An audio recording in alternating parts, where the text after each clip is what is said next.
Pleasant evening greetings, one and all. Sharms Espina here, homegrown and happy to bring you PTV News now. Now, starting off our stories for tonight. The nation's largest seaport in Batangas will soon have its ticket sales transacted online. So says DOTr head honcho Vince Dizon in a media ambush encounter during his latest inspection tour of the facility.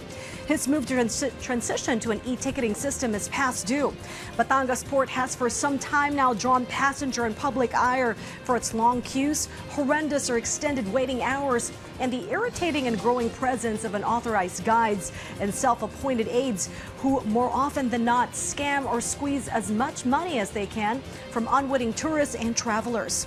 In addition, Dizon said this administrative makeover will definitely deter, even completely eliminate the bane of most passengers seeking a safe and comfortable sail or water travel experience: overloading.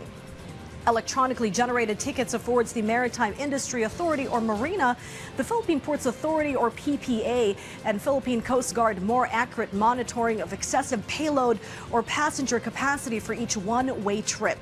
The sprawling 150-hectare area on which the Batangas Port stands is on 24/7 operations and service to the public, with the Philippine Ports Authority having jurisdiction on the facility.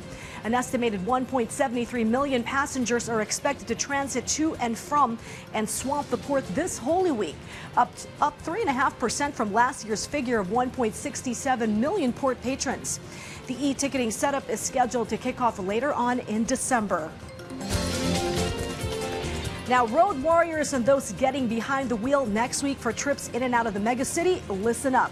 The Land Transportation Office is heightening visibility and presence of its people on the road for next week's Lenten observance. So expect random and surprise checks or inspections along major roadways and in public bus terminals from LTO traffic personnel.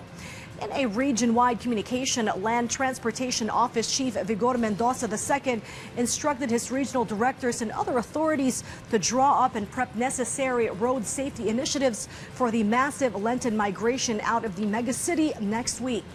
Part of the spot checks on the streets or road inspections are sobriety tests on drivers for illegal drugs and booze to ensure drivers are physically fit and not mentally impaired.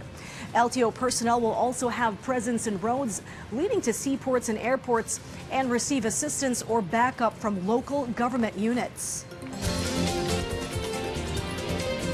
And with that, we draw curtains on the show and remind you all to always get up to speed on the current issues and stories of the day right here. For news you can count on, news you can trust. Sharms Espina here, wishing you all a much cooler and more restful night ahead.